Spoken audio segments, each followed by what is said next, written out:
Okay, you're recording on both, so you're all set to go. Okay, great. So I am calling the April 8, 2021 regular meeting to order at 7:03, and I am going to jump right in to read through the video meeting procedures.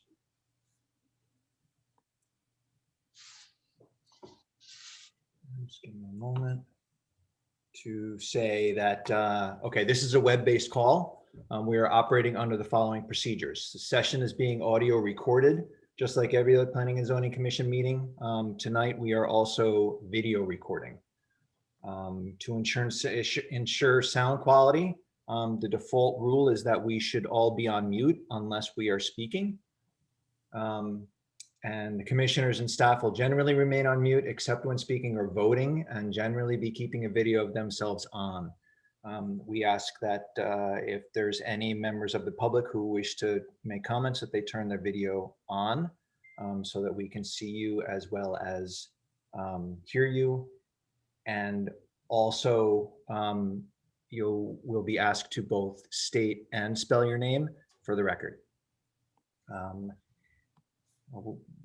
If you can keep your video on, that would be great. We understand that that's not available to everybody. And also, because this is a virtual meeting, we ask that everybody try to be patient with each other and not talk over each other. We'll all have plenty of time to speak, and we'll all be pleasant and polite. So with that said, I will, hi Annie, I'll elevate Anne to voting status. That gives us myself and Daryl and Adam and Alice and Mark as members, and Anne elevated as voting status as an alternate. And with that being said, I would go right to agenda item 3A, which are the regular meeting minutes of March 11, 2021.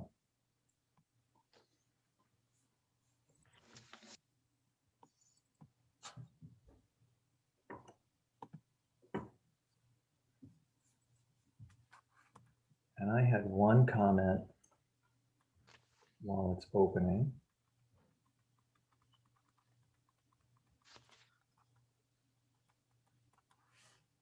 And while I'm waiting for it to open, Ty, I will say thank you for being so gentle in your remarks regarding the discussion about the budget from last month.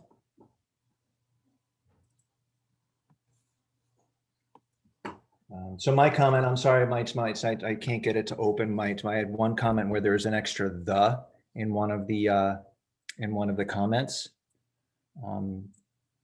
but I would be willing to pass over that if somebody wanted to make a motion to approve the minutes. I make a motion that we approve the minutes. Second. Any more discussion? All those in favor so signify by raising your hand and or saying aye. Aye. Aye. Motion carries. Okay.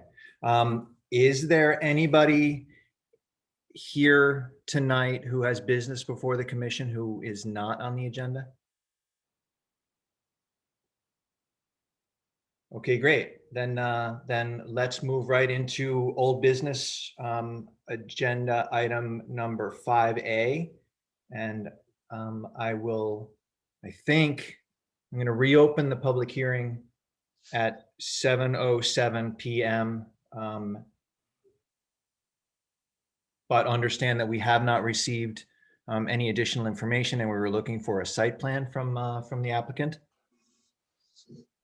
That's right, and I do not have anything. And I know that I did send an invitation to Mr. Boulay to be here tonight, and I never heard back. So, and I don't have anything. So my recommendation is that you table it for one more meeting, and then we'll go from there. Keep the public hearing open so that he can submit the documentation, and then table it to the next meeting. So I'll make that motion that we table item Second. 5A.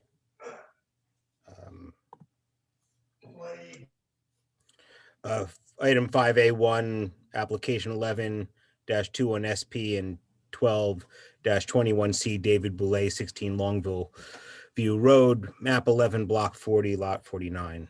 Conversion of existing barn and garage and 2-bedroom detached dwelling unit. I'll second that motion. Any further discussion? All those in favor, so signify by raising your hand or saying aye. Aye. Aye. Motion carries. Great. Okay, so then 5B1 is the planning schedule for the rewrite of the subdivision regulations dated June 1, 1995. And I think we continue to table this until we're all back together where we can concentrate and think clearly about it. So I would move on to agenda item 6A1, which is a public hearing. And I will read into the record the notice. The Town of Kent Planning and Zoning Commission shall hold a public hearing via a Zoom meeting on Thursday, April 8, 2021, beginning at 7 p.m. to discuss and possibly act on application numbers 29-21SP and 30-21C, James Bernadine and Julie Change, 13 Greenwood Lane, map 9, block 15, lot 58, construction of detached dwelling unit, driveway extension, detached garage, septic, and associated site work. Any corresponding documentation will be attached to the official agenda. At this hearing, persons may participate and be heard. Please note, written communication must be received by the land use office no earlier than 24 hours prior to the meeting. And the Zoom meeting number can be located on the official agenda that will be filed on the Town of Kent's website a minimum of 24 hours prior to the official Zoom meeting. Matthew Winter, Chairman. Okay, I know that we have a staff report. So Donna, could you jump in and let us know what you know about this property? Yeah, it's at the end of a private road. It currently does have a main residence on the property, has a pool and a detached garage. Originally, I mean, back a couple of years ago, they did a lot line revision so they could put the pool in, because the front lot that the main house was built on was very small. And in order to put the pool in, they had to do a lot line revision. So the commission allowed them to take the back lot and actually split it so that the two lots are pretty much equal. The back lot is in 490. And what they want to do is they want to build their brand new primary residence on the front lot where the existing primary residence is right now. So, I mean, it can be done. We've done it before. It's just that before they can get a certificate of zoning compliance, you would have to go through a change of use where they would make the existing primary residence would become accessory. The new house would become the primary residence. They would need to do that change before they go ahead and get their CO to move in.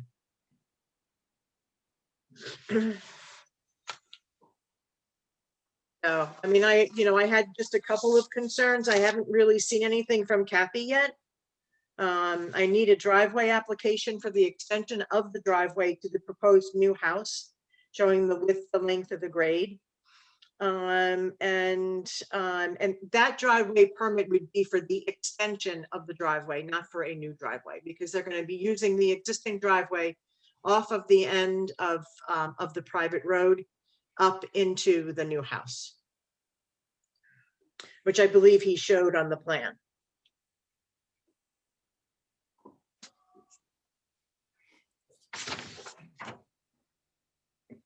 So with regard to this, this site plan, it's a single page and it just has one lot on it that seems to be labeled parcel 1. Is this, and this looks bigger than the 6 acres that, that you talk about in the staff report. Or the 5 that's it. Yeah, so my question is what is this plan showing us? Is it the full 11 acres, or is it just the 5-acre lot? It's the 6.297 acre lot. So what they did was they had split the back lot, and so that they're both about 6 acres.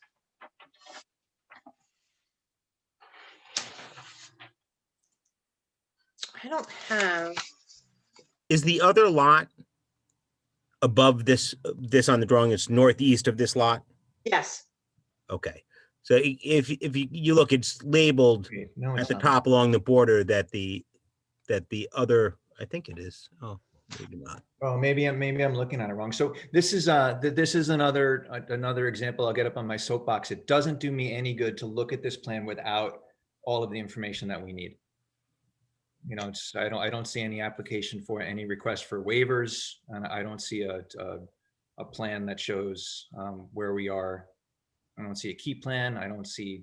There's a lot of things that we don't have here. Okay. I'm sorry to interrupt, Adam. No, I was just trying to figure out where the other lot was, if this was just one. No, so you see the N and on the bottom right hand corner, The north Yeah. arrow, yeah. the north arrow, that's the back lot. Oh, okay. How do they access that back lot?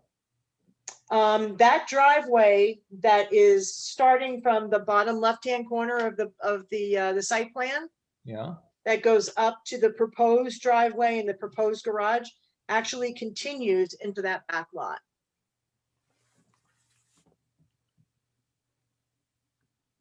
There's like almost like a farm road.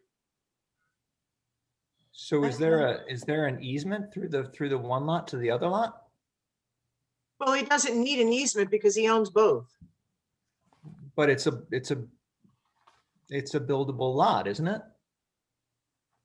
Or it's not a lot. It's not a buildable lot because they don't have access to it. Well, they would then, if they were going to make that the buildable lot in the back, then they would have to get an easement in order to cross over the front piece to get into the back piece.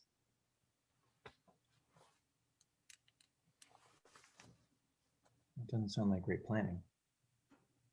When he first came to me, I thought that what he was going to do is he was going to be building the house on the back lot and leaving the main house in the front.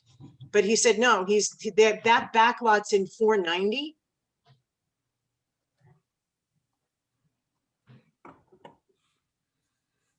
So right now they're not The planning. back lot is just a wooded lot, or it's just open space? It's just an open space field. I don't know if I can get into Google Earth and share that or not. Oh, I know where this is. It's directly across the street from MCCA. MCCA. Yeah. The back lot backs up to Chase Hill, which is across from MCCA. So this Greenwood Lane is actually opposite Spirit Horse Farm. And then below it is the back portion of Sloan Stanley. Yeah, this backs up. That backs up to your property, I think, Matt. Yeah, Adam, you want to take this over? I should. This backs up to the property that I have easement rights to, which the Zaninos now own. You know, back behind my house. I can, and I'm happy to, but Mark is here, and Oh, okay. Mark should be the one to. Mark's next in line. So Mark, I'm going to recuse myself only because it's this is close to my property, and it probably would be proper. Okay, but what do you, before you go, what are the other, what issues do you see with this? Well, I think Matt brought up a really good point that I should have requested the smaller map and I should have requested waivers. And that's my mistake. Why don't we just put this off to the next meeting and get that material before the next meeting? That's up to you guys. Daryl, do you have any questions? You always come up with good ones. Well, it seemed like you didn't have the information, just the basic information that you would need for us to do anything action. Dave, using a lot of contingencies. Is that correct? I'm sorry, but you blocked out on me. Can you say that again?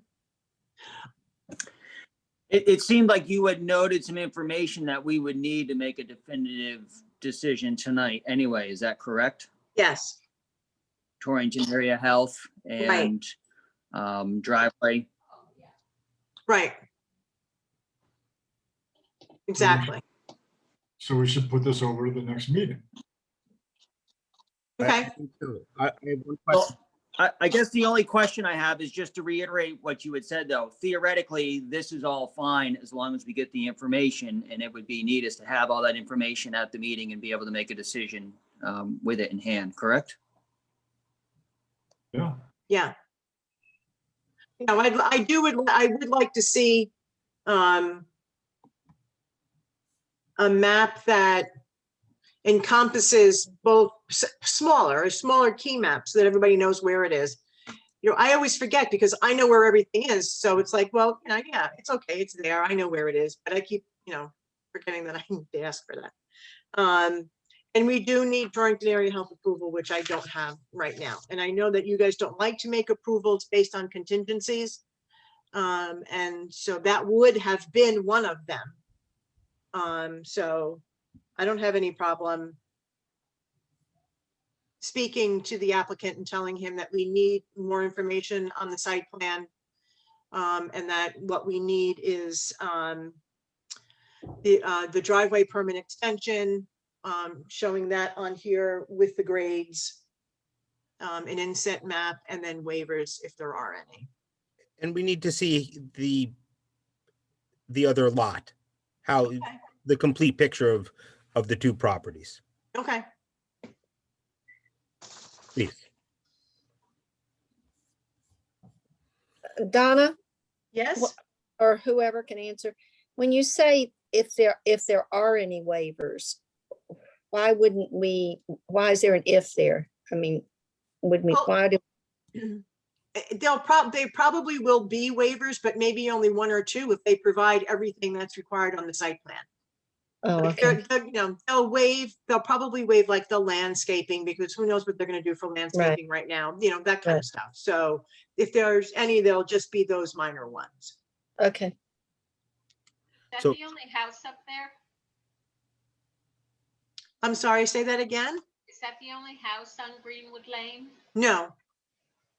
No, there is another house there. I mean, it's not his, but it's very small. And it doesn't sit on a large piece of property. And then the other, I mean, it looks like there's a couple of more houses, but their addresses are actually Kent Cornwall Road. So like their side yards might butt up against Greenwood, but their entrances are on Kent Cornwall. Do we need a motion to Oh. put this over to the next meeting? I'll make a motion that we table this to the next meeting. Second? Second, All in favor, say aye. aye. Done. Okay, Matt, back to you. Great. Thanks, Mark. And sorry, I would have been more gentle about that, or eased into it more had I realized where where this was. And, you know, I'm not sure that I needed to recuse myself, but because it certainly looks like something that, well, never mind. I did, and let's move on. How about that? Good. So then we are looking at agenda item 6B1, which is the approval of the 5-year capital plan, for which, again, Ty was so gentle in her in her depiction in the minutes. So we were going to talk about the 5-year capital plan, and I had some strong objections to being asked to approve that capital plan without having some sense of how we got there. And I see that Mr. Osborne is here with us, who is working all sorts of overtime lately. Thank you. And actually, I'm sorry, Rick, before I let you go, I'm going to elevate David to voting status. And then Donna, do you want to let us in a little preamble, or you want Rick just to tell us how he came up with it? It's with the capital plan. Well, if you look at the 824 municipal improvement that I had scanned in and sent to you guys, the thing that's highlighted is why the commission approves. And the commission doesn't approve the work that's being done on the dark side of the line to the left, but the new stuff that's coming in from the right. So if you look at the actual capital plan, the stuff that is in fiscal year 26 is really what's new. It's the information in fiscal years 2022 through 2025, you have already approved at prior meetings. So now this is the information that moved from the right-hand side of the line to the left-hand side of the line to begin being funded by the taxes from the taxpayers of the town. And this is just, if you see it, it says that that you can approve the appropriation prior to the approval of the actual work, and that's what you're doing here.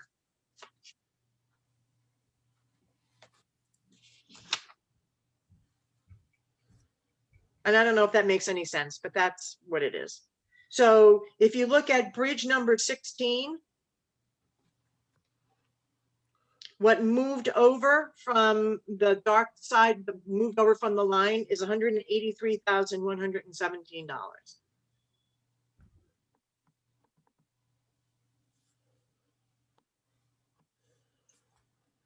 Got it.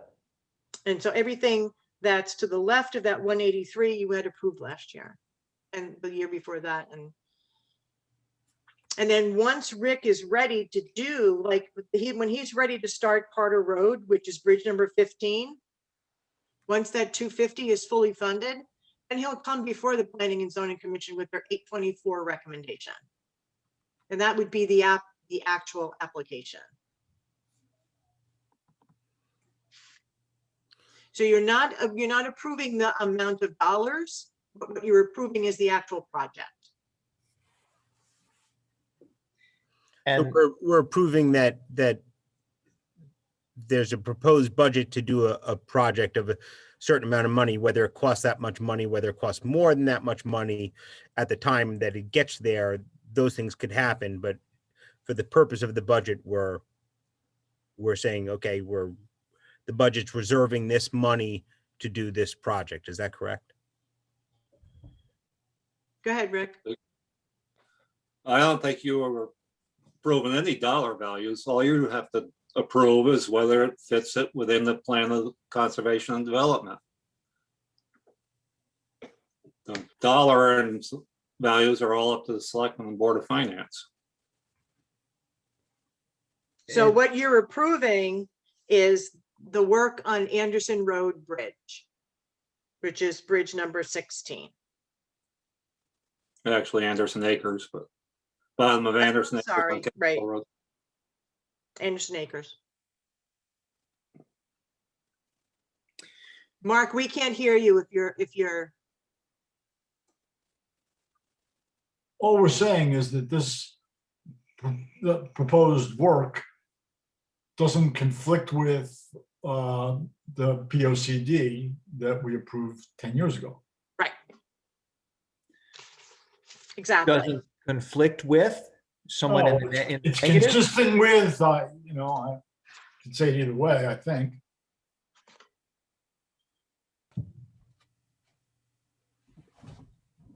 Yeah, doesn't conflict with is more of a, it's more of a tacit approval, whereas is in keeping with, maybe is more, maybe I'm just parsing words. Is in alignment with. Yeah. Yeah. I wrote the motion as the capital plan is in alignment with the goals set forth in the POCD. So we don't really need to concern ourselves with why this and not something else, but this project is in alignment with. So it's not like, well, how come you're not doing Carter Road, or how come you're not doing something else? What you want to do is in Right. alignment with the POCD. Yeah. Right. Okay, that makes it easier for me. Now, the other thing that I'd like to point out is that the Board of Finance has not approved the capital plan. You typically, in years past, we would get the capital plan after the Board of Finance has approved it. But there's been a shift in how they want to handle that, and they are now asking for the plan of they're asking now for planning and zoning to approve it before they do. And I was okay with that, as long as the Board of Finance understands that if they, for some reason, decide to take that bridge out, I think that the Planning and Zoning Commission needs to know about that. And so that the motion should reflect that if there are any major changes to the plan of, to the capital plan, that it needs to come back to planning and zoning again. Not the dollar amount, but the actual work that's being proposed. Let's just say they say, you know what? We don't think that Anderson Acres needs to be done now. Well, I think that if they're going to take that out and push it back to the right-hand side of the line, then I think that planning and zoning should be made aware of that, because then your approval is on a capital plan that's been altered. Yeah, but if they present us with some plan for redoing some road, and we simply say, yeah, redoing that road is consistent with the POCD, Right. and then they decide not to do it, so who cares? That's none of our business. I mean, we're not saying they have to do this. All we're saying is, if they do this, we have no problem with it as it being consistent with the POCD. Right. So, seems to me, if they decide not to do it, that who cares? But Mark, what if they, and I don't disagree with you. Yeah, if they modify it and decide to say, well, instead of that, we're going to do something else. Yes, of course they have to come back to us. That was my question. Yes, no doubt. But if they just drop it, I don't see why they need to come back to us. Ty, did you say that you had written something? Yeah, right.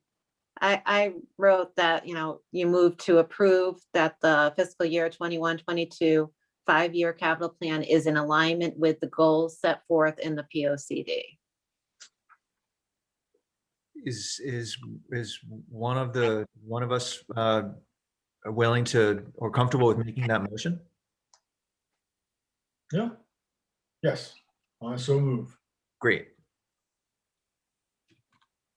Now, you don't want to add, if they make changes, that they should come back?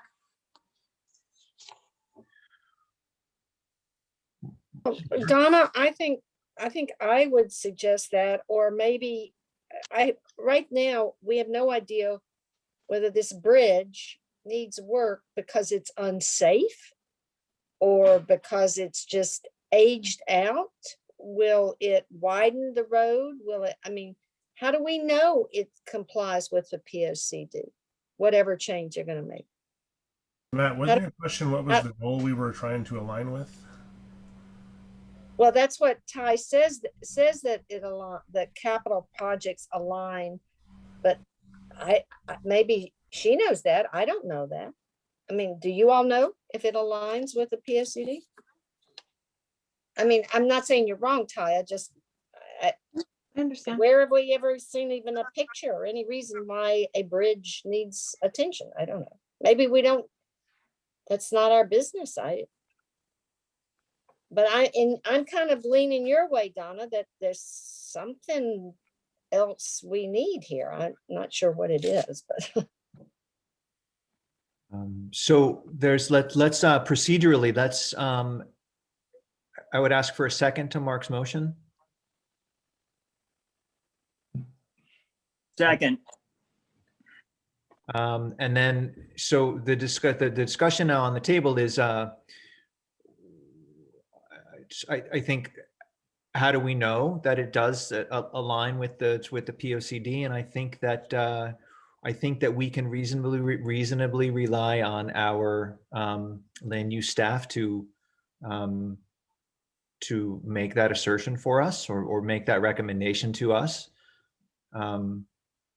That's how I would respond. But I also think that there's been a couple of comments that we should have some right to review the capital plan if there are changes made to it. So Mark, would you be willing to modify your motion to include some language which allows the Sure. commission to review any changes? Just add a proviso that if the capital plan is changed, that we need to be consulted for further approval. Sure. Daryl? I will second the amended motion. Can we also throw the date in there? Only because there's so many different versions of the capital plan, and the one that was presented to me to present to you is dated 2/10 of 2021. At Yes. 5:45 p.m. Our approval should refer to the date of the plan that was submitted. Okay.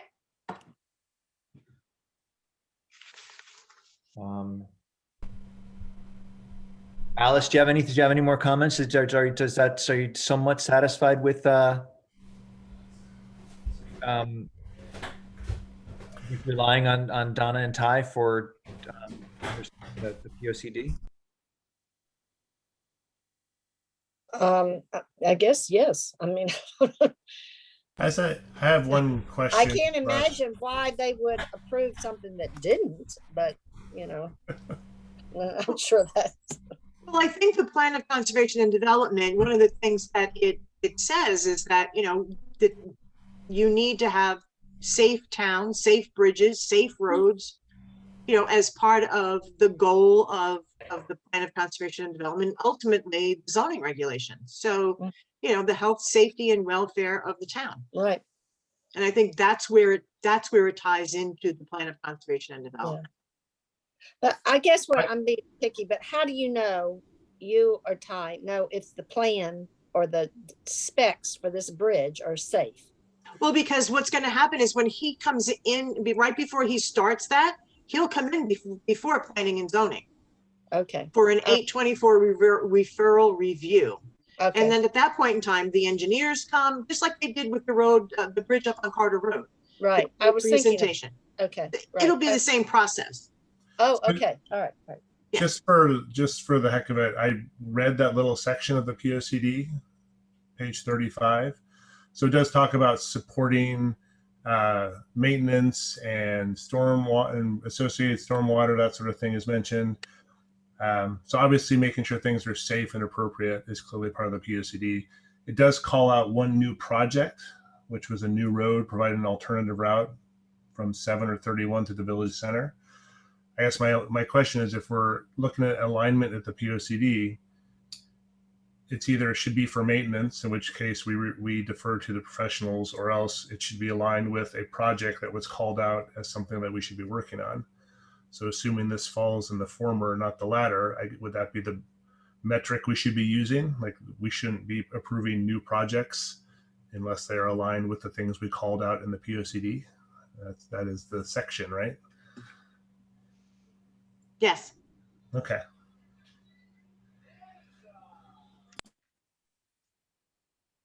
So I don't know, do you want to add that or just leave that as part of the discussion? That was just part of the discussion. That's the metric we're using. It's an alignment because it's maintenance and it's not some other random project that showed up.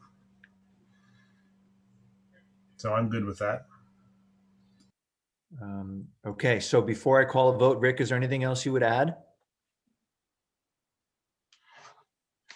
I don't think so at this time. I was just thinking that if Board of Finance decides there's not enough funding, they're going to push it out back over the line. So you're going to revisit it again next year. So it's not like they're going to change things and add a lot to it.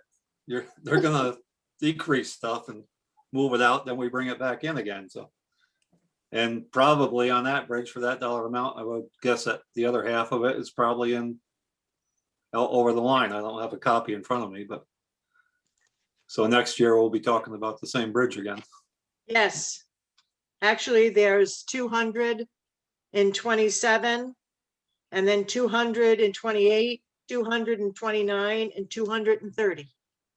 That's for more than one bridge though, but Yeah, there are two bridges. It's Bridge 5 and Bridge. Oh, right. That's a Bridge 5 and then Bridge 17. Right.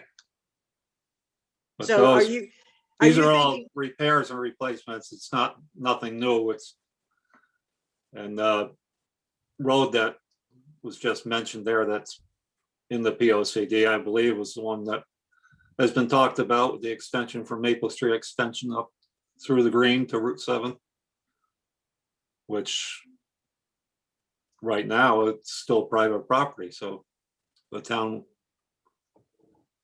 is not really involved in that as far as I'm concerned. So so that's the incentive housing zone area.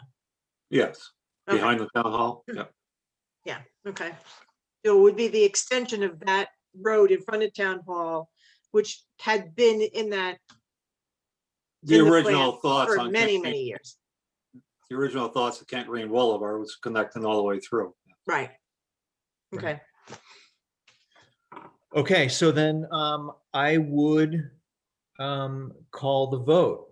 All those in favor of the amended motion, so signify by raising your hand or saying aye. Great, motion carries. All right, Mr. Osborne, thanks for joining us. You're welcome. Thank you. Okay. Okay, so I would then move on to agenda item 6B2. And Mark, I recused myself from this discussion. I know I go for 6 years without recusing myself for anything, and now it's 2 in one night. But last month I recused myself, and Adam ran the discussion at the last meeting. You're next, you're ranking member, so I will say that one of you can lead the discussion. Would you like me to appoint somebody now before I go? I can't hear you, Mark. You said something funny, but you're on mute. I said, yes, why don't you appoint Adam? Okay. All right, Adam, I'm gonna put you in charge of this, and I'm gonna recuse myself and see you in a few minutes. Okay. So, Don, I just, Okay, so basically, at last month's meeting, the commission was advised that anytime anything new was going to be done at this location, a site plan was going to be was required to be provided, showing parking spaces, because we never really had an official site plan that showed parking. And it had been discussed by ZBA and both by planning and zoning. So I was provided with a site plan that does show the parking spaces. And if I wish I could see, but I think there's 54, they calculated 54 parking spaces. This parking plan was provided by Bob Hawk. There are, for every 25 parking spaces, you need one handicap. And so they're over 50, so they need 3. And they have 2 in the front opposite the 6-bay garage, and then 1 in the back where it says 2-story masonry building, right in the back there. There's another handicap spot. So I think this fulfills the requirement that the commission had asked for.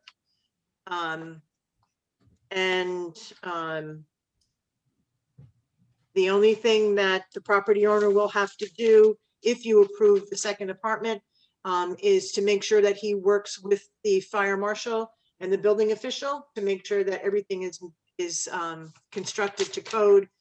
There's a possibility that a fire alarm system might need to be added, and a building permit for the finishing of the apartment. And I see that Guy has his hand raised. So that's all I have. So, Guy, do you want to say anything? Guy, you'd have to unmute yourself because we can't hear you. Okay, yeah. Can you hear me now? Yes. Good. No, I think I don't really have anything to add. I'm just glad to hear that the survey is meets the requirements. So, Donna, for the uses of the building, there's more than enough parking spaces here, Yeah, I think we calculated that he needed like 17 and a half or something like that. and he is 54. Yes. Okay. What is the use of the building?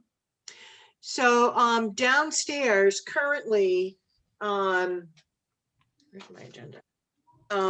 They're currently approved for car sales, repair, 1 apartment, retail, and a contractor's office. That's what the last time that they came in to do a change of use, that was what it was changed to.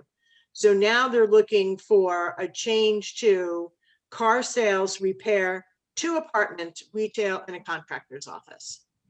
It's a lot of spaces. Yeah, I mean, it's a large building. You know, it's got 6 bays in the garage. So it's quite large. Yeah. Yeah. So, you know, the parking spaces are there.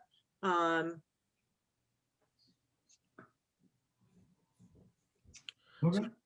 Does anybody have any questions for Guy or for Donna about this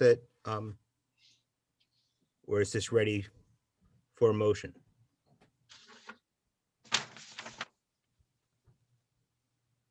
I just wanted to, thank the applicant for getting the parking spaces clearly delineated. It makes our job so much easier when it's on a plan that's there forever for this use, for future. So it's nice to have it so clear. It really is. It's really a great parking plan. Thanks. Well, all of the it's all on Bob Hawk. He did a great job. So I'm looking for a motion from anyone.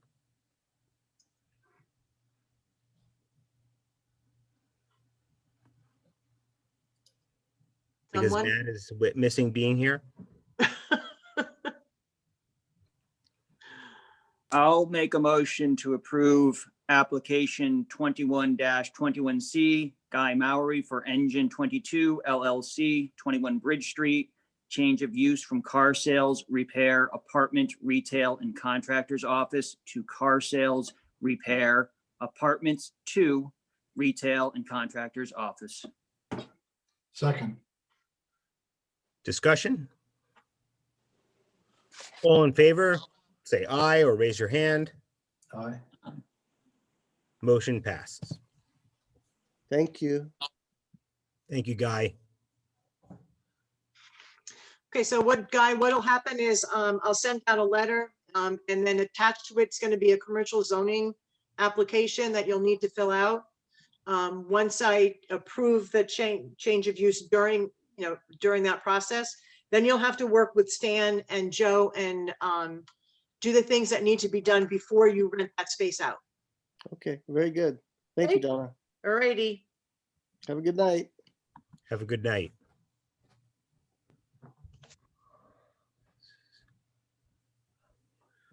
Okay, thank you, Adam. Whoop, whoop.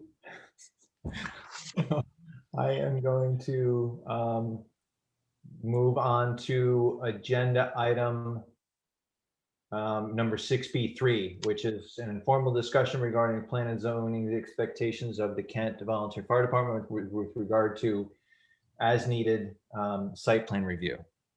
We had always talked about, which we have talked about in the past, an annual meeting with the fire department, getting the current officers in to talk to us about what we would like from them when we ask them for information, and they can tell us what they need from us when we're reviewing applications.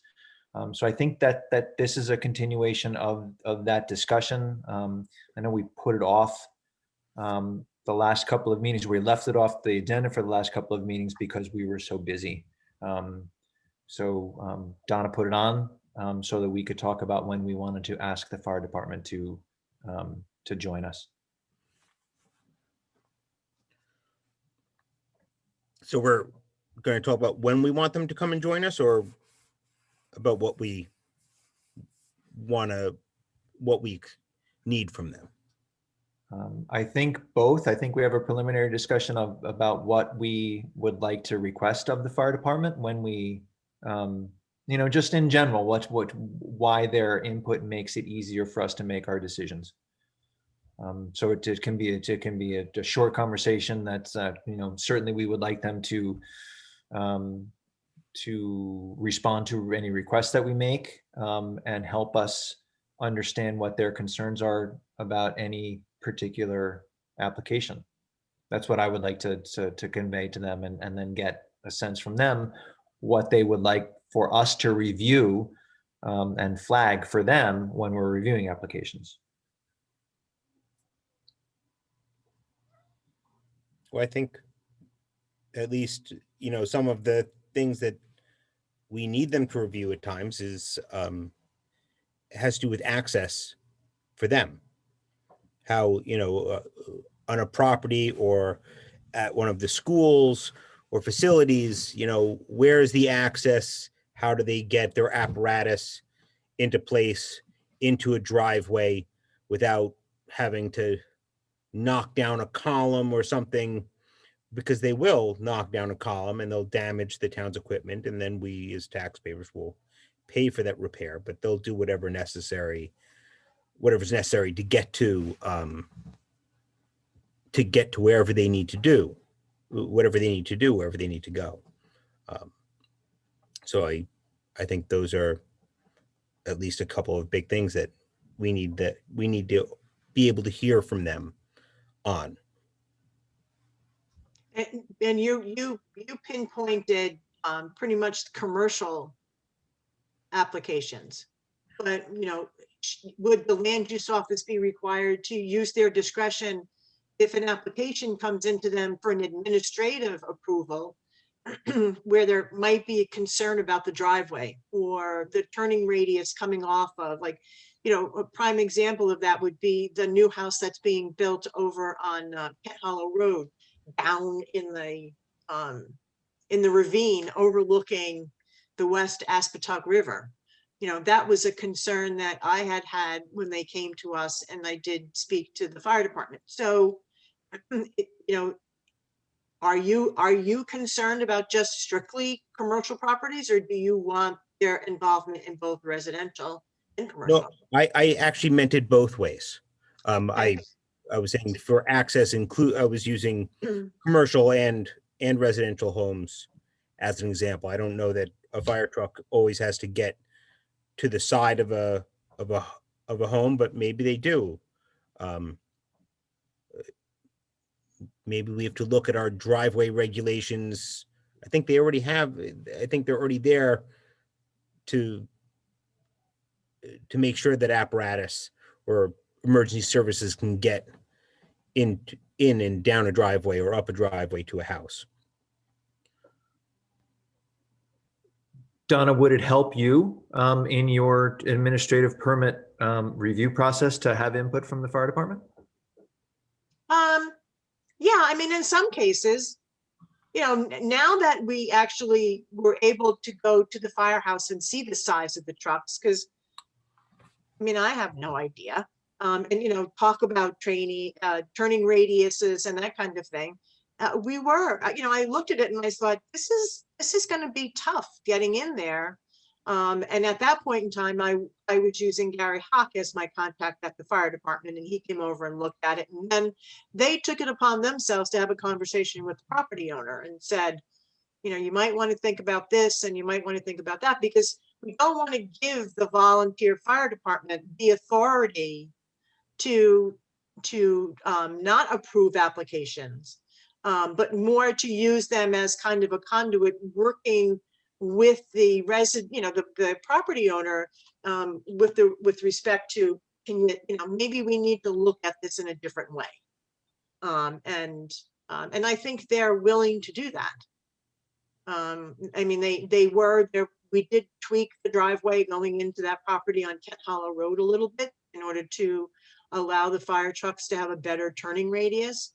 They were going to be putting in stone pillars, and it was obvious that no matter which way the fire trucks were coming in, they were taking out those stone pillars. There was just no way.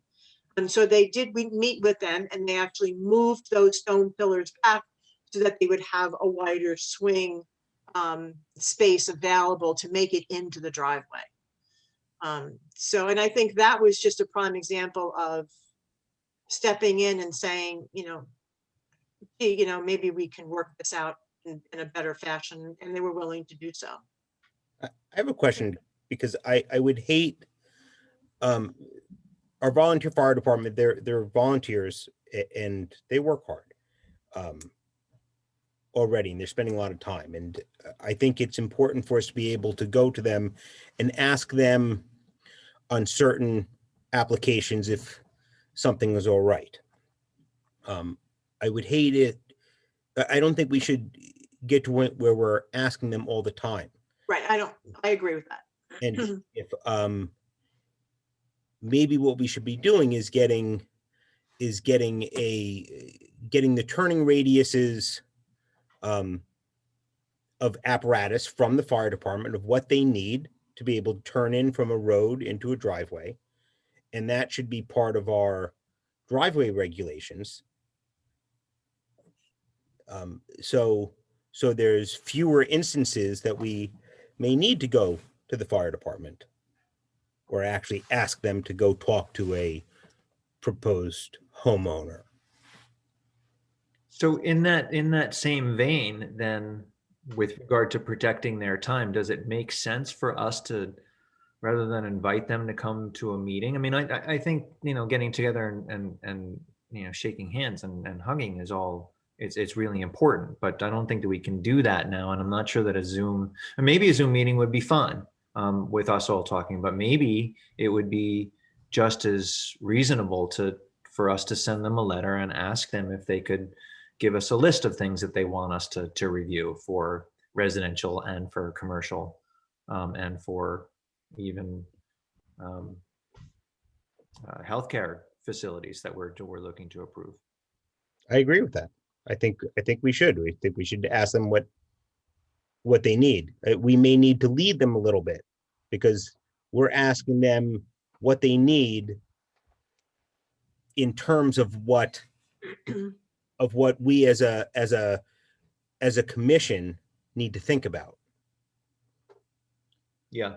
So maybe we need to give them a letter that leads them. Do they need what are their concerns? What do they need from us in terms of approving driveways, this kind of a structure, that kind of a structure, et cetera? How often do we go to them? We had this idea that we were going to go to them annually, and we spoke with them in 2019, and we were getting ready to speak with them in 2020, and then we didn't, and now that's why it's on the agenda for this time in 2021, because now is about the time where we would speak with them. It was something that John felt strongly about, and finally got it together to do it in for the first time in 2019. But in David, terms of were that- you asking that, or were you asking how many times did they review applications? Well, I can, in my time here, I can think of twice that we've gone to them. Once was for Kent Barnes, and once was for High Watch. I mean, does it happen more than 2 or 3 times a year? No. I went, we went to them when they built the new dormitory down at Kent School next to the hockey rink. And then that one house over in the Hollow. They did comment when the change of use came in for 175 Carter Road. They've been involved in 62 Carter Road. We might have chatted with them with regard to 47, which is across the street, because that was just a very narrow driveway. We talked to them about, we asked them to comment on Roberti's place. Yeah, that was 175, Okay. right? And then I don't think we showed them anything for Birch Hill when Birch Hill came in to do their site plan modification, because that facility has been built for so long. I don't think we consulted with them. I don't Well, remember asking. certainly we did for the emergency, for the ambulance, right? Yes, from an ambulance point of view, absolutely, we did. With regard to the number of calls and that kind of thing. But just to do a site plan review, those would be probably the ones that, that I can remember. I can remember the barns, because we ended up having them put in those removable ballasts so that they can take them out so that the trucks can actually drive right through the center. I mean, it's not many, it's not a lot. There must be some fire code for buildings, right? Like, the requirements for sprinkler systems and, Yes, using fire retardant materials in building and stuff. Yep. Why isn't the driveway access and turning access part of the fire code? it is. And the fire marshal does get involved. And typically what happens is when I get a plan and that I'm unsure of, I do sit with the fire marshal and review it with him. Why do we even have to look at it? Why isn't it just the fire marshal's job in approving, the construction of some new building that, yes, the driveway is okay for turning radius? I don't know. And I do try to get Stan, the fire marshal, to go ahead and do that kind of review. If we were to approve it without having that information first, ultimately, or sometimes it could actually end up meaning a modification to the site plan, because the fire marshal now is looking at it and saying, you need to get them to change this. So I try to be a little bit proactive and have him look at that first, so that he can say, you shouldn't have them put, the handicap space here, or this radius, you're not going to make it. So I try to do that ahead of getting the site plans to the commission, so that you guys don't have to go through multiple modifications after it's been approved. And then the fire marshal gets involved, because the process typically is it comes to me, it goes to you guys. I get whatever approvals I need from you, and then it goes to the building official and the fire marshal if it's a commercial property. So what I do is when I first get the actual application and stands there, I just say to him, can you sit with me and look at this, you know, and give me some thoughts? And that's what, and then that he gets involved at that point in time. It doesn't go through that process if it's a residential property, so No, somebody's putting their driveway in and there's a tree right in the front and there's no way a fire truck can get in, and that's just too bad for them. the fire marshal is only responsible for commercial properties or multifamily dwellings, which is 3 units or more. So he has no jurisdiction over that. In that case, I might talk to Joe. But, you know, I mean, I would say that 98% of the time, the engineer that you have working with you is aware of what all of those codes are. So you don't have to get involved in it too much. But that's part of our responsibility though, too, in reviewing, certainly in site plan review. It's not Right. not on the residential side, but on anything that requires site plan, we should be looking at, and we do look at the access for emergency services. Right. So maybe what we need is current turning radiuses so that we can approve a site plan and somehow have them available to convey to those homeowners or their architects and their engineers. So when they come to us, that's done already. As opposed to turning somebody around saying, well, the turning radius here isn't enough. And they would say, well, we didn't know that. Well, we're letting you know now. We can make this pretty black and white. So Donna, are you? I don't know if I want that responsibility. You know, I mean, I don't. I actually, I don't know if I want that responsibility. Because God forbid I approve a driveway and it matches the driving, you know, the turning radius, and then the turning radius changes because they ended up buying a new truck. Now all of a sudden it's on our office because we approved it and the truck can't get in. So, I mean, that's why you hire an engineer, because the engineer should know all of those codes. And should be designing a driveway in order to enable them to make those turning radiuses. The reason that they had that issue at the residential property was because at the last minute, they decided to add stone pillars to continue the stone wall. And the engineer really wasn't even thinking about that. He was thinking of the turn radius coming off of the street. And so they ended up having, like I said, they moved the wall back. But that was a decision that was made by the engineer in order to satisfy the fire department along with the resident, you know, the property owner. So I'm not sure I want to take that responsibility. Well, I don't disagree with you. I don't think it should be your responsibility.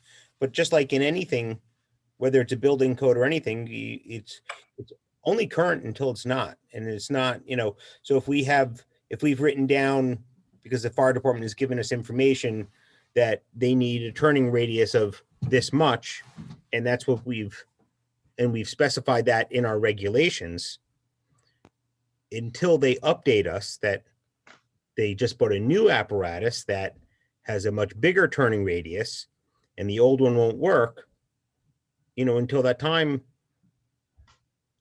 you know, I don't think it's on us we can only enforce what we can enforce.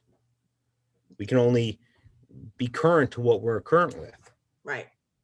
You know, I mean, Rick's here, he can, because he signs off on driveways as well. I mean, I don't do it all by myself, you know, unless it's a private road, then Rick doesn't get involved. Right. But they go to him as well. What's your words of wisdom there, Mr. Osborne? I don't think you should worry about revamping every driveway in town for every new piece of equipment.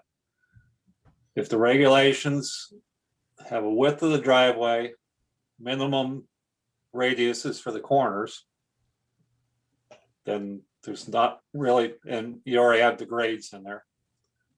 There's not much more that you can, I would think you could really do. 'Cause those, even if you say instead of a 10-foot wide driveway, everything should be 12 feet, you're not gonna go through town and redo every single driveway. That's not 10 feet wide. A tree every 15 feet that you can't drive the truck around. I mean, when they go into a burning building or a scene like that, they're gonna get in there the best way they can, whether it's going off the driveway and back on the driveway, or they have to cut a tree down, the tree's getting cut down. But I don't think there's any way that you can regulate every driveway in town as far as total access. Oh, I agree. I don't think you can. And it's just like any building code. If somebody has a pool fence and it's 15 years old, and I go look at the property and they ask me if it's a good pool fence, and I'll tell them, well, it's perfectly fine pool fence. It's not to building code, to current building code. And they're like, well, how did that happen? And I said, well, when it was installed, it was perfectly fine and it was up to building code. Building codes change. You don't have to update it. You don't change things just because building codes change. Nobody could ever do that. But it's only to the given day. But if you're looking at them and you know those things, you know if somebody's building something that, and there's no way the trucks can get in, and then you'll notice that. I didn't know you were looking at them. Well, I'm responsible for anything coming off the road, but I usually look at beyond that because I'm thinking about the drainage and stuff like that. What's going to end up In the road. down in the road. But if I would just review what you have in the regulations for the driveways to begin with an engineer or something, or with the fire department, and say, do we need to make a change right there to start with? And not worry about every individual one. I think that's what I'm saying. We should just update our driveway regulations if they need to be updated. Right. And that way everything's just black and white to any new driveway that is being made. I would submit that we just went through the process of rewriting our regulations, and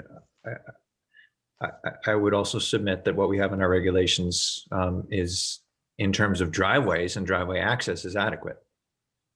Which we've gotten a little bit away from our original discussion about what we should be doing with the fire department. Is there anything that we need from them?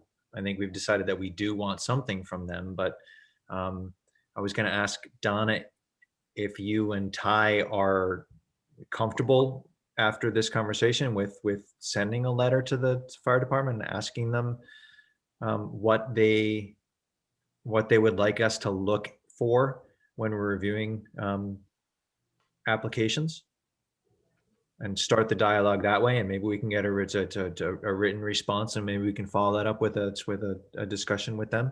Yeah, I'm definitely am comfortable doing that. You know, the question is, who do we actually send it to? I mean, you want me to send it to the fire chief and the president? Do you want me to include the ambulance chief as well? I think that maybe send it to the president and ask for a point person. And we have done that, and when Alan was president, that worked out really well. And then there was a change, and then I think he's back again. So we might be able to,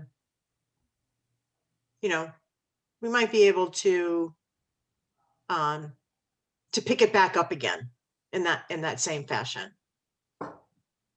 Yeah, I would lobby to address it to the president and both chiefs. Chief of the Volunteer Ambulance Corps and chief of the fire department. Okay. I think John Russell is president now. Oh, that's right. You're right, Ann. So, Yeah, Alan is fire chief, President's John Russell, and Bonnie Donzella is ambulance chief. So I would send it to those three. and they're all reasonable people. So I would look for then a motion to that effect. Do you want me to run this by you before I send it, or just we'll send it? I would rely on, well, run it by Ty. Okay. Sounds good. Anyone want to make that motion? I make that motion. I will second the motion. Great. Thank you, David. Thank you, Adam. All those in any further discussion? Hearing none, I'll call the vote. All those in favor, so signify by raising your hand or saying aye. Motion carries. Great. Okay. Thanks. Thanks, everybody. Now, it's time to dole out a little bit of work. So this agenda item 6B4 has to do with the update of the plan of conservation and development, and Donna and Ty put together a request for proposal and sent it out, and they received three responses. We have those responses both electronically and in paper form that need reviewing, and a recommendation should be made to the committee, or the committee needs to make a decision. The commission needs to make a decision on who to hire. So that the requests were crafted in such a way that they were qualifications. They request for qualifications and proposals. So we've got wide latitude to choose to select one of the three or not select any of the three. So I would recommend that we form a subcommittee to review the three proposals, to meet and discuss together, to ask whatever questions they think they need to ask of the proposers, and then come back to the commission with a recommendation on who the commission should engage. So I would look for a motion to establish a subcommittee and to have a couple of members. I don't think it's a great big task, but I think that I think a couple of members is enough. It's probably better to have fewer than more to perform the reviews and then make a recommendation back to the balance of the commission. So I'll move we create a subcommittee to review the RFPs and make a recommendation back to the commission. Second. Shall we have a discussion on who should be on the subcommittee before we vote to establish it, or should we establish it and then coerce people into? No, I think have the discussion, add them, and then add that, Motion. Yeah. I made sure to come to the meeting today so I wouldn't get put on the subcommittee. Why do you think that that's safe? Being here and not being put on. Well, I knew I was going to end up if I didn't show up. So actually, I'll go ahead and volunteer. I haven't done this before, so I'll be happy to be one of the members. I think you'd be a good person on it.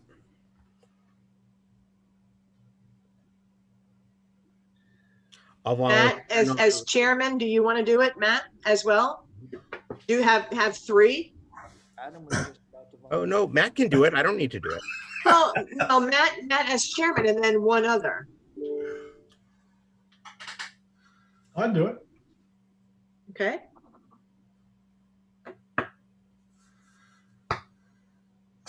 Okay. Matt's laughing his head off over there. I mean, I don't care. Adam, do you want to do it? No, I do not do it. I was just Alice? You got two, and if you want me to be, if you want me as the chairperson, to be on if you think that's prudent, then sure, I'll do it. Alice, what about you? Wait, how can you keep adding to words? It's supposed to be small. No, I I'm thought- trying to get you out of it. If Alice is gonna want to do it, then There's two members. Then No, you I can don't be want to out. do it. Two members, Matt and David, and How about unless somebody else is dying to do it, but nobody's jumping up.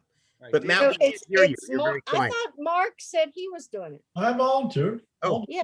Yeah. So you got Mark and David and Matt. That's enough. Yeah, 3. No Huh? more. Okay, fine, then, But I there's- mean, I'll be an alternate or something if you, I mean, we got to get this done, folks. So let's just do it.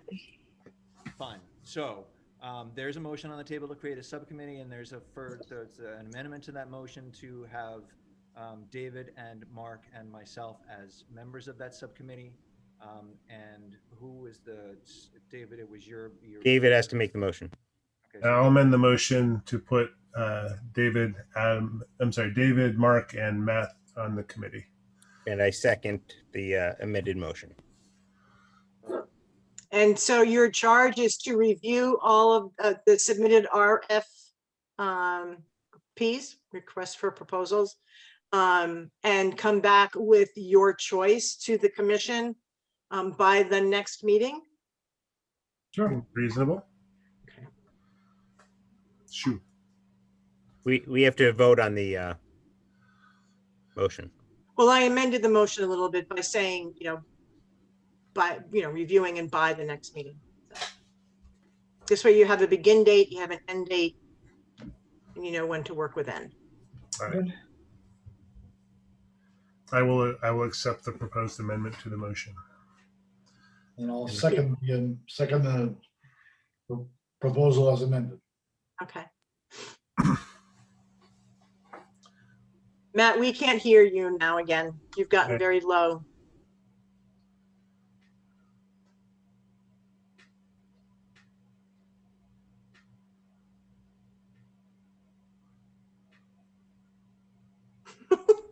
Also, am I the only one that seen that Matt gets that kind of the weird blue eyes of death when he turns? to the Yeah, side? I understand too. I see that too. Not just And me. it's growing because the first time I saw it, it was only on the right side. Now it's on both ends. So I did as see it gets that. darker, my blue filter on my glasses gets more. pronounced. Okay. Oh yeah, it's like really blue. Cyclops is going to show up here. Right. Anyway, if there's no further discussion, then I would call a vote. All those in favor, signify by raising your hand and saying aye. Aye. Okay, motion carries. All right, so let's spend a few minutes right now, if you'll indulge me. Mark and David, today is the 8th. Since the 15th is not tax day anymore, do you want to get together for an hour at 7? Does 7 work? On Thursday, the 15th? It's fine with me, and you'll send, Donnie will send us all the proposals. Yes. Yeah. 15th. I'll set up the meeting. Because that it's a legal meeting, so it does need to be, an addenda needs to be created and it needs to be put on the town's website.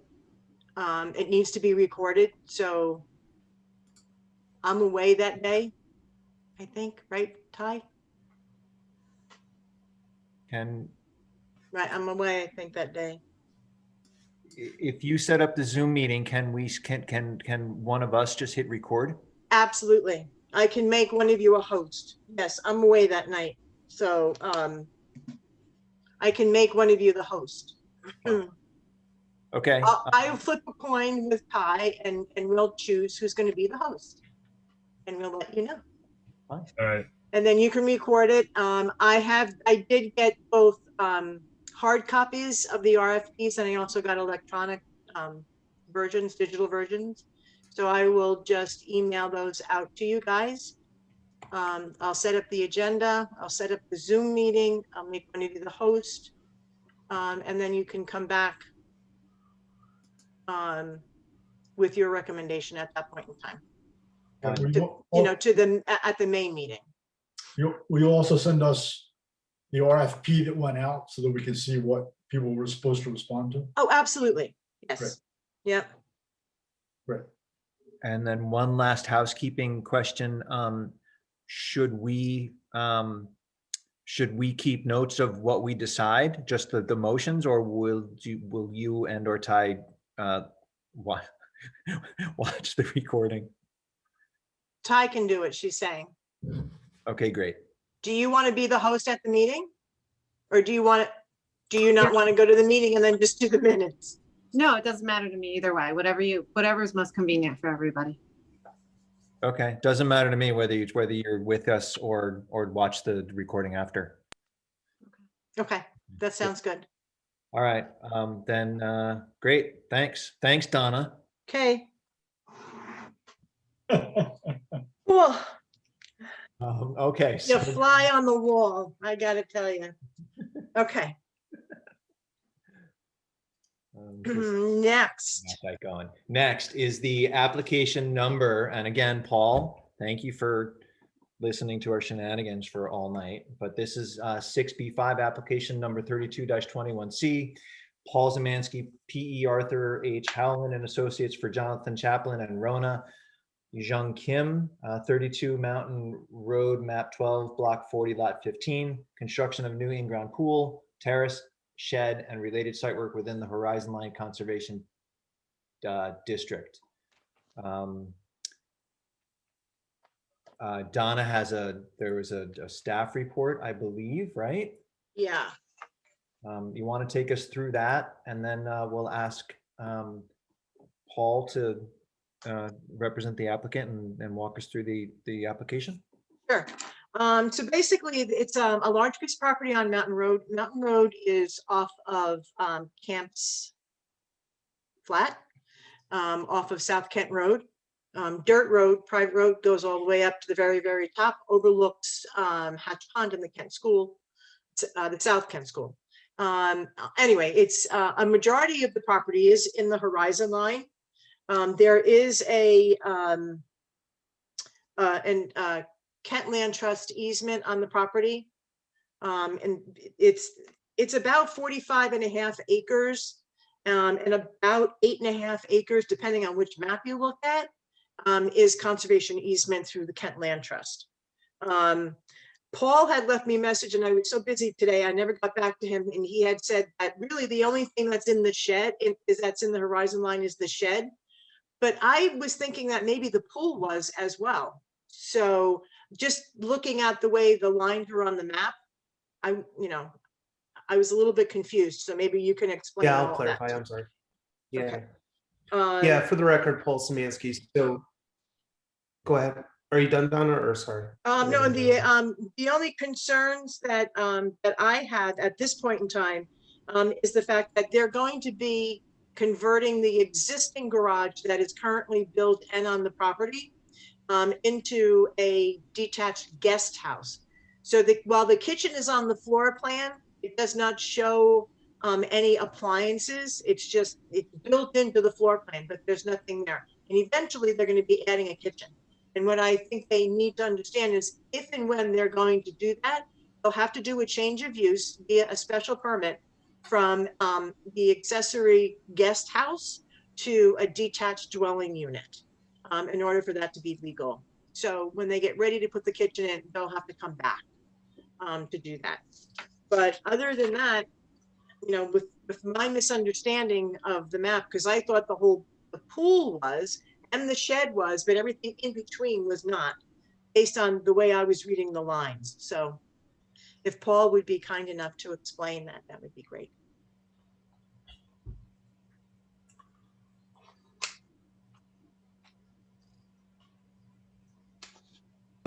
Good evening again for the record, Paul Szymanski. So I misread the Horizon Line earlier when I left out of the message till I talked to my surveyor. So this is like the most peculiar Horizon Line configuration I've ever seen. So the only area that is within the Horizon Line is where we note on the map, approximate Horizon Line. So the existing garage that's being converted in the pool is outside of the Horizon Line.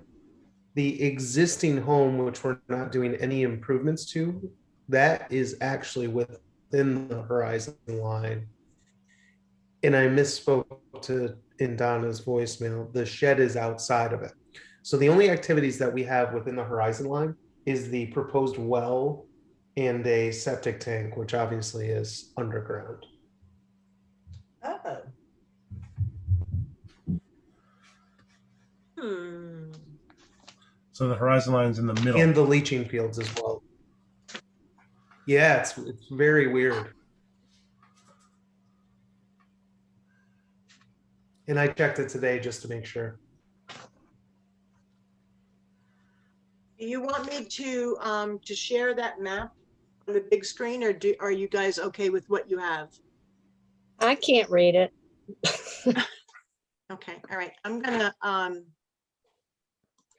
Donna, could you tell me again where this is? You were talking about Mountain Road. Mountain where is Road. Yeah. So it's off of Camps Flat Road, which is Right. off of South Kent Road, the intersection of South Kent Road. It's Ken's old and house. and Bull's Bridge. So it's that funky, it's that four corners down by Right. the South Kent School. Isn't this Ken Cooper's old house? Yeah. Yes, it is. Yep, exactly. Yes, That's what I thought it was. So it yeah. is. Yep. All right. Mhm. All right, let me see if I can do this. So there's nothing visible going in the horizon line. I mean, the well is tiny, right? So there's Yeah, I don't Nothing to think sign off? Yeah. Isn't our concern supposed to be if they're taking trees out so that the view shed from the road, is going to be disturbed? It didn't look to me from the plan as though any trees are being removed in the horizon line. Is that correct? Yeah, we kept within the horizon line, we kept the septic tank within the lawn area, and then the leaching fields are in a meadow that's mowed approximately once per year. Yeah, nothing was marked on this. No larger trees. Yeah. The pool itself is not. Is that Correct. okay? Because pools usually have a lot of lighting around them, and that's of concern, I think. Yeah, it's outside of it, but just Okay. topographically, the garage that's to be converted as a guest house. Okay, so is can you see downgrading. this? Yep. So what I highlighted here, well, actually here, is the approximate horizon line. Yep. Mhm. And then there's another one here. So it's not that the horizon line is in here. The horizon line is actually in here. Exactly. You got it, Tom.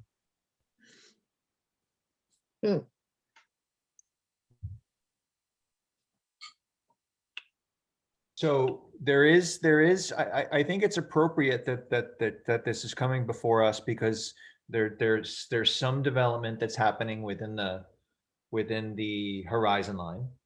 Oh yeah. Namely the septic, the leach field for the new septic or the proposed septic, which includes the drain line, the septic line, goes across the horizon line. And then the proposed well is within the horizon line district. But if you look at this map in conjunction with the maps on Google Earth, Paul seems to be right that's all within some previously landscaped or mowed or meadowed area.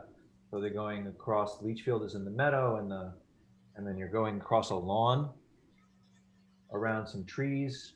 The well is next to an existing gravel parking.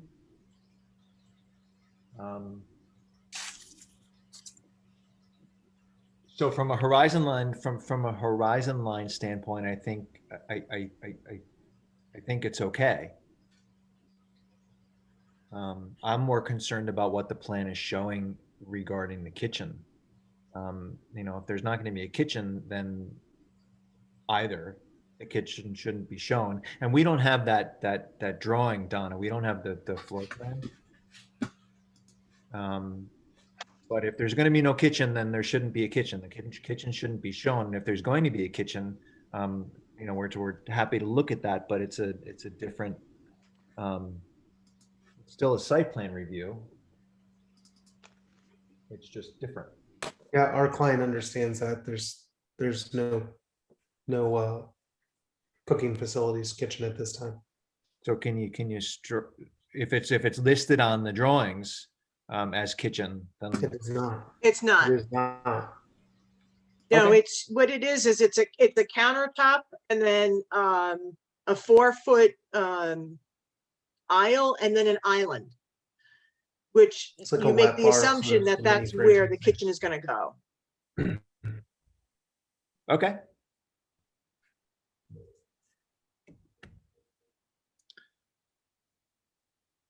So, you know, I mean, what'll happen is as they're doing the renovation work on the inside, Joe, the building official, will be aware of the fact that there should be no kitchen in there, and he will continue to check that for me.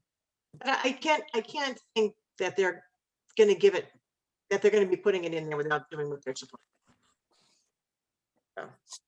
So, I've been wrong before.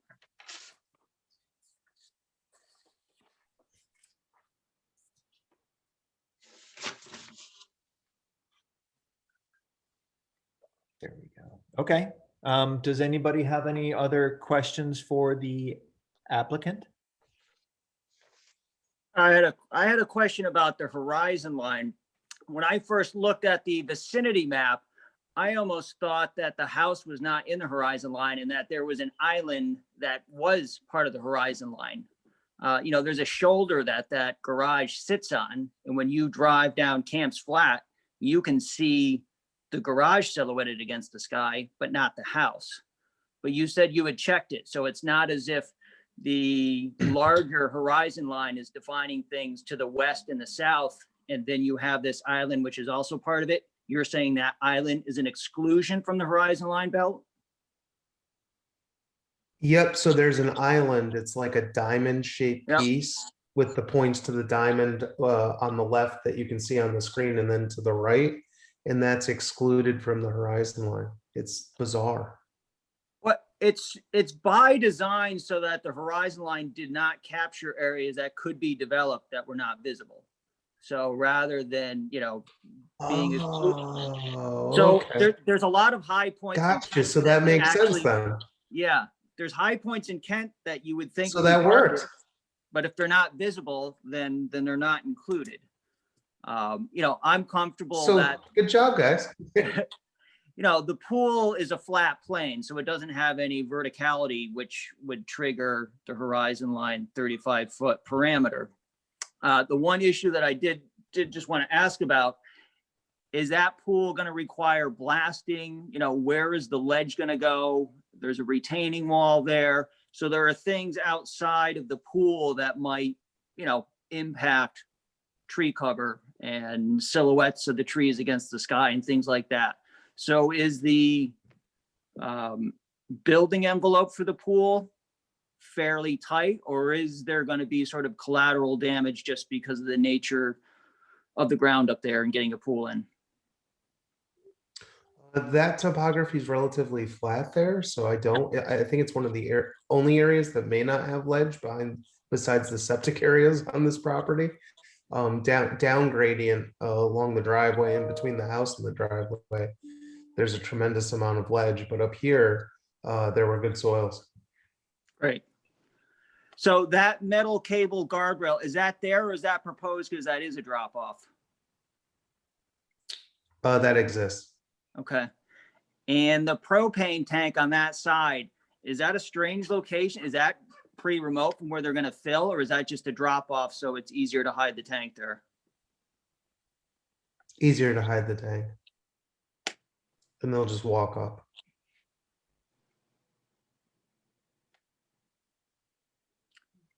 That was it for me. You know, the only other comment, you mentioned that the garage being converted is an internal item, being adjacent to the pool area. Obviously, there is going to be an increase in lighting, having that be habitable and connected to a pool area versus, you know, what exists right now. So the use and any conversion is internal, but, I would just note that the lighting is likely to change on the exterior, or is it going to remain the same, which I don't think there probably are any lights on the outside right now on that side. Yeah, it's just going to be residential style fixtures. There's no floodlighting or anything of the sort. Very, very minor stuff. Okay. So then we basically have to change the application as it's listed on the agenda. And take out most of what's there and change it to just the septic and the well. Right?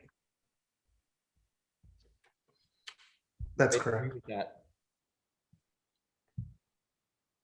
Because if the pool, the terrace, and the shed are not in the horizon line, then they would need to be removed from the application as being a review. I thought that if any portion of the parcel was in the horizon line, that triggered the review. It didn't necessarily exclude anything that might be outside of it if the parcel contained horizon line belt.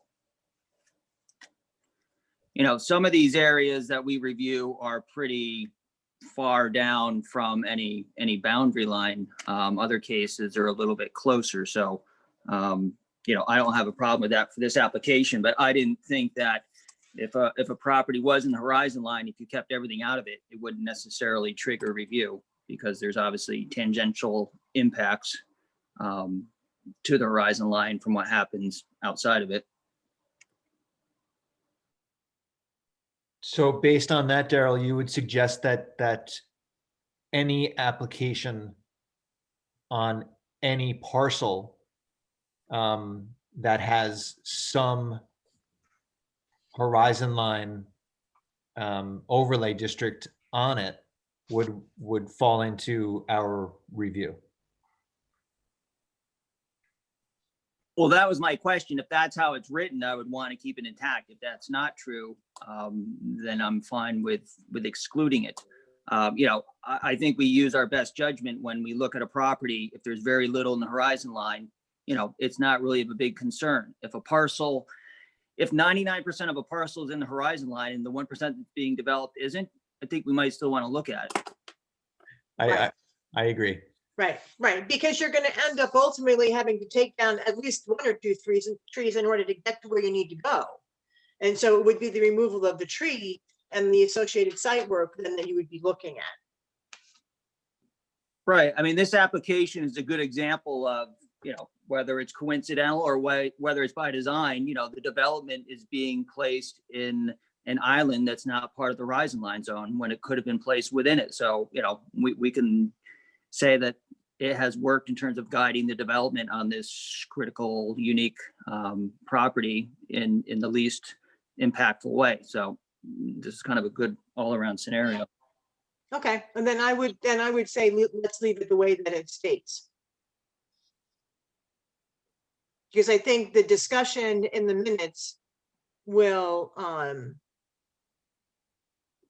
further explain the reason for the review.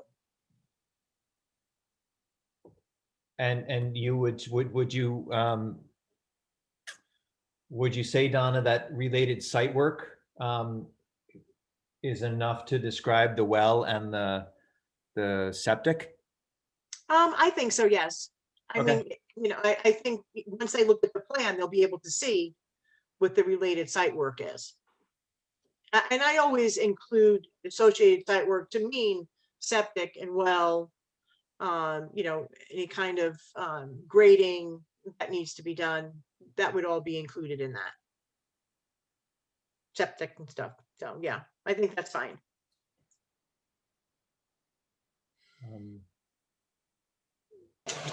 So if everybody's comfortable, I would look for a motion on this application to maybe include some language regarding the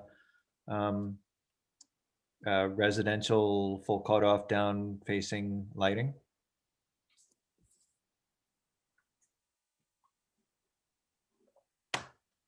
I'll move approval of application number 32-21C, Paul Szymanski, PE, Arthur H. Howland and Associates for Jonathan Chapman and Rona Yoongjung Kim, 32 Mountain Road, map 12, block 40, lot 15.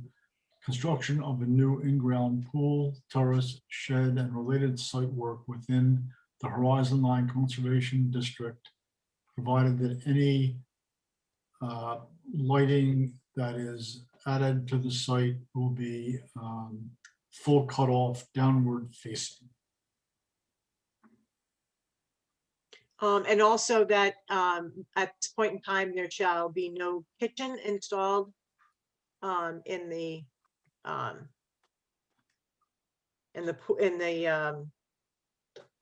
existing garage. I accept that amendment.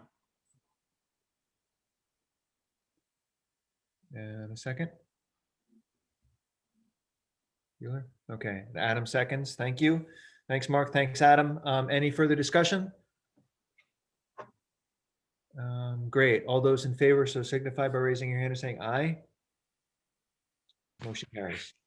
Thank you very much for your time. Have a great evening. Okay, Paul, take care. Thanks, Paul. Okay, so then agenda item 6B6 is the modification to site plan number 62-15C, Arthur H. Howland and Associates, PC Kent Center, LLC, 9 Maple Street, map 19, block 42, lot 35. Modification to include new signage for Kenzie Barnes Fine Art at 5 Fulling Lane. Donna, this is a alternative housing or alternative signage program application? Yep, yeah. She currently is located in 7 and now she's going to be renting space in 5. So she's just continuing to put another sign on her additional location at 5. So, and it fits in with the requirements. It's 38 by 24, so that's 6 square feet. She's shown what it looks like, although we can't discuss that. It's just the location and the size and the lighting. So, and it's in line with the alternative signage program. And it's a projecting sign, yes? Yes. Yeah, it's not going to be flat on the building. It's going to be projected out. Okay.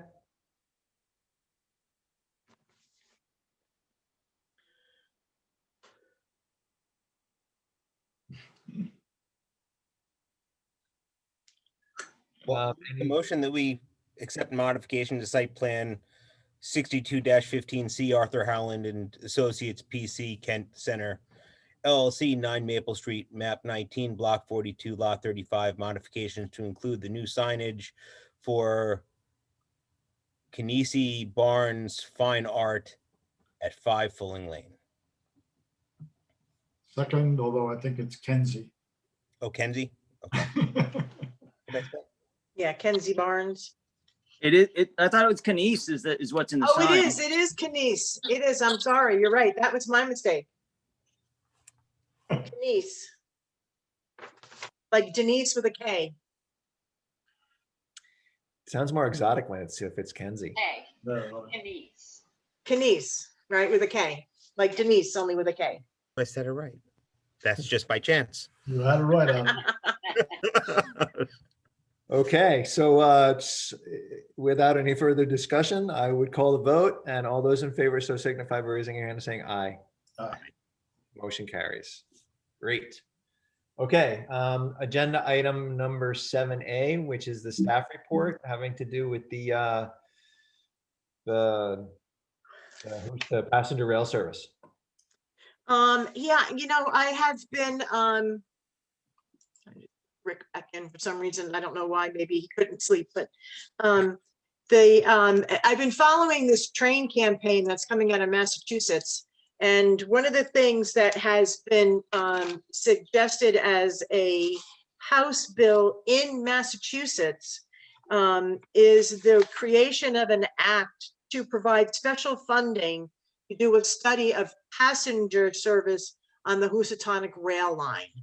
And, you know, you can go through it. It talks about what their charge is, what they would like to be able to do, why they're working on this, the aspects of what it could do for the economy, the environment, you know, the gas prices, and hoping to increase not only tourism, but bringing more people to live permanently in the Berkshire area. And that includes, you know, the most northern part. But I just want you guys to be aware that Massachusetts is moving forward with this. I don't know if this is going to pass. It's a special act that they're requesting to be heard. I have signed up to follow it, so that when there's a decision made, I'll actually understand what it is. But it's something I think that the commission needs to keep on their radar, because it's definitely, especially, and I don't follow politics. I just don't. But from what I understand, Biden's big time into train, rail service, changing transportation modes, that kind of thing. So this is something that's going to be on the radar for quite some time, and possibly could come to fruition. So I know that the regulations does have, we have that transportation overlay district in case something should happen. But if this goes through, there will be conversations with all of the selectmen for all of the towns along the line. And I am on the agenda for the Board of Selectmen's meeting next week to discuss this with them as well.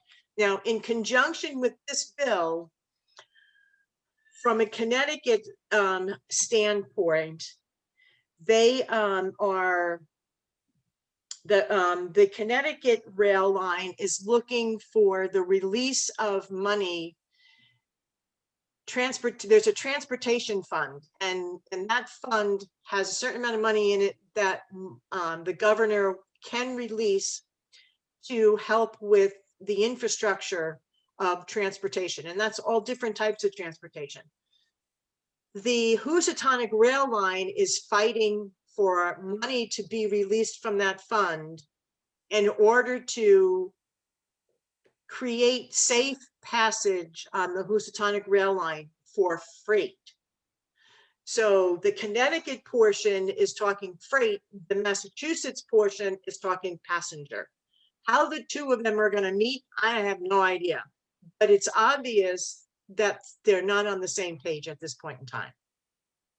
But I just thought that it would be something that, you know, you guys need to just keep in the back of your mind, you know, when we start looking at things. So that bill that you sent us, I'm sorry, wait.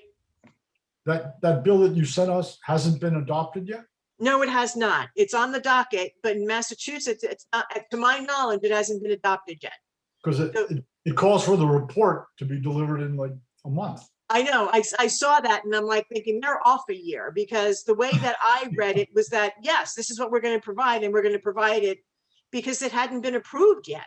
So I think the date is wrong, because I did not see anything to me that indicated that that it actually had passed at this point in time. Donna, the line runs from Massachusetts to Danbury? Pittsfield to Danbury. Pittsfield. Right, and at some point in time, they were talking about repairing the spur line that goes from Danbury to Brewster North, so that people could actually take the line from Pittsfield down, or anybody, you know, along this line into Danbury, hop on the spur that runs along 84 and into Brewster North, to, you know, jumping on the plane and the train in Brewster North into Grand Central.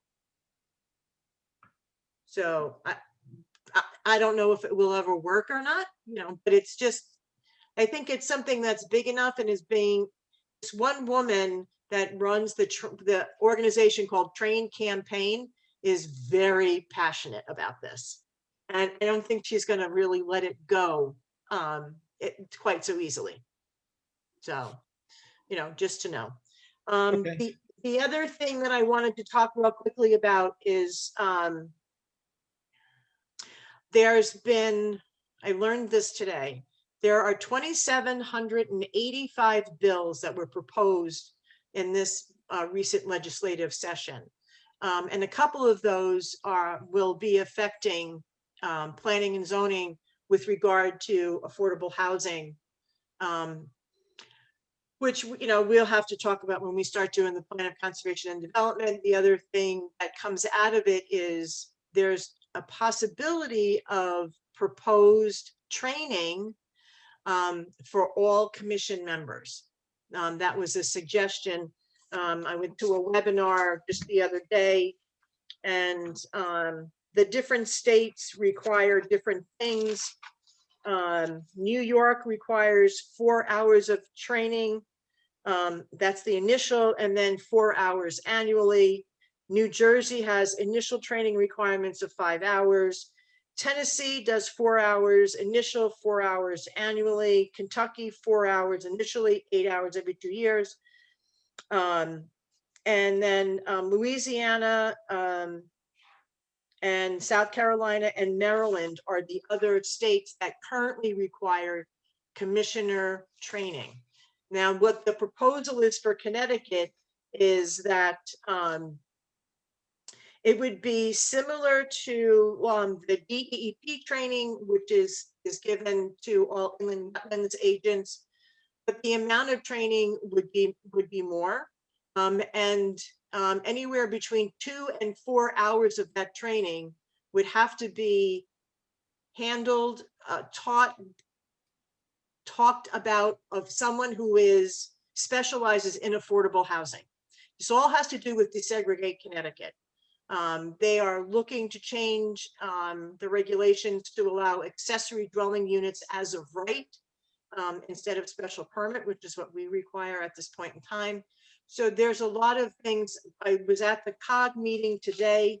A couple of the bills did come out of committee and they're moving forward. Some of them had some changes on them. Some of them were combined. So there's a lot of stuff that's going on legislatively that I've been trying to keep informed about so that I can let you guys know what's going on. Ty was kind enough to set me up to where I can actually follow bills, certain bills that are affecting planning and zoning. And as they move up, move forward, discussion, they get changed, I get notified and I get emails. So I'll be keeping you guys in the loop as all of this moves through and possibly becomes legislation. It's been a very interesting past maybe 3 or 4 months because I had no idea how a bill actually is born. And Ty has, there's a cartoon character. What is his name? Bill? Is it Bill? William. Yeah. William? And Ty played that for me because I didn't know, but they're holding all of these legislative. Yeah, what is it? Is this where we break into Schoolhouse Rock? Right, Schoolhouse Rock, exactly. Yeah. Okay, Yep. just making sure. Yeah. Yep. Wow. So as these, they had originally said they weren't going to be doing any bills because of COVID. But like I said earlier, there were almost 2,800 bills that came through just for this legislative session. But they've been holding the hearings via Zoom. So you can go in, anybody can go in and they can listen and they can hear what people have to say. And the amount of selectmen that have testified about this Desegregate Connecticut, it's really very interesting. I mean, from the smallest little corner in the the northeast of Connecticut to Westport, Greenwich, and Norwalk, or Pascagoula, that area, actually testifying against it. So it's really quite interesting just to follow the process, which is something that I had never learned or had been able to take part in. So it's interesting. So I'll just keep you in the loop, and that was all I had to say. Donna, do we have to amend our regulations at all based on the latest executive orders with regard to outdoor dining? He extended the outdoor dining on a temporary basis through the summer of 2022 now. So I don't know if we want to go ahead and do it now, or if we want to wait to see what happens with the executive orders. Right now, the executive orders are scheduled to end in April, on April 20th. Although he hasn't signed them, they are, the legal team is actually trying to decide which of the executive orders can be, they can just let them expire and not renew them any longer. And nobody knows, no one's quite sure which ones that's going to be. But as far as outdoor dining is concerned at this point in time, they extended it through the summer of 2022. So there's nothing we need to do then. We'll just follow the executive order and I think we should just follow the executive order. What they had said when they first started with the outdoor dining was that you are allowed to have outdoor dining, but once the executive orders expire and you did not have permission to have outdoor dining, you would have to come to planning and zoning to have outdoor dining. So some of the towns are changing their regulations at this point in time to make it easier for people to ask for outdoor dining. But I think our regulations are easy, and I don't think it's necessary to change them. We might want to think as time goes on. You know, they're saying that if this continues on, they're not going to need any permits to do any outdoor dining. So that would then have to be removed from our regulations. So it would kind of be, I don't want to say a free for all, but you know, they would still have to be able to maintain safe distances. You know, it's a little bit different for us because a lot of our restaurants, or not a lot, but a majority of our restaurants are located on 7, so the state gets involved, and you know, it's on a state highway, so there's different regulations for that. But I'm getting, like Kazi was setting up his stuff on the outside. We have a new restaurant, 2 new restaurants that are coming into the Kent Green, probably within the next couple of months, and they were already asking about outdoor dining.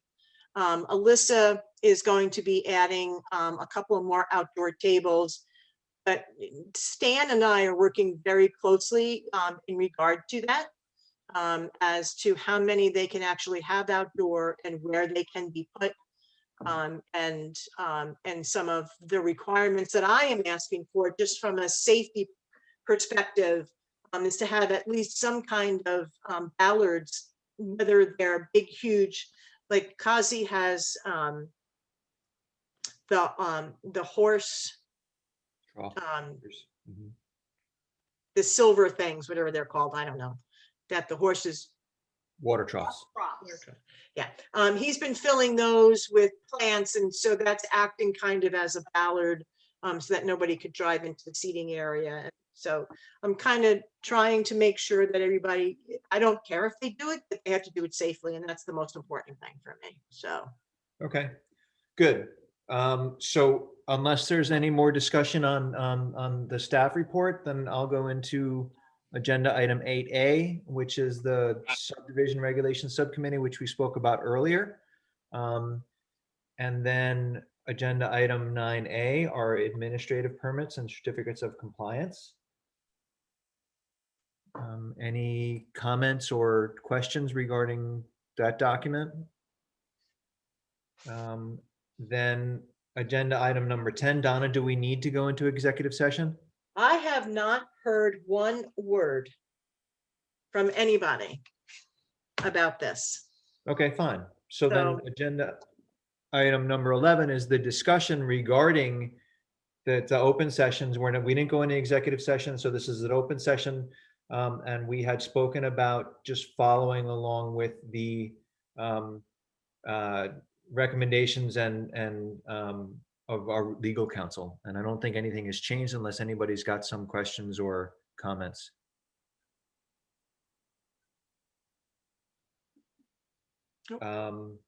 So if you indulge me just for 1 second to go back to the plan of conservation and development, this meeting was the meeting by which we should have all reviewed the last plan of conservation and development and gotten Donna and Ty any comments that we had, any written comments that we had. I know I haven't finished that task, but if anybody besides me still hasn't, let's do that over the next short term. Okay, anything else? Then I would look for a motion to adjourn. So moved. Great. I can, All right, well, thanks, everybody. Good job, 2 hours. That was productive and reasonable. Good job, Matt. All right, getting better all the time. Right. So, Thanks, everybody. everybody. Good night. Good night. All right.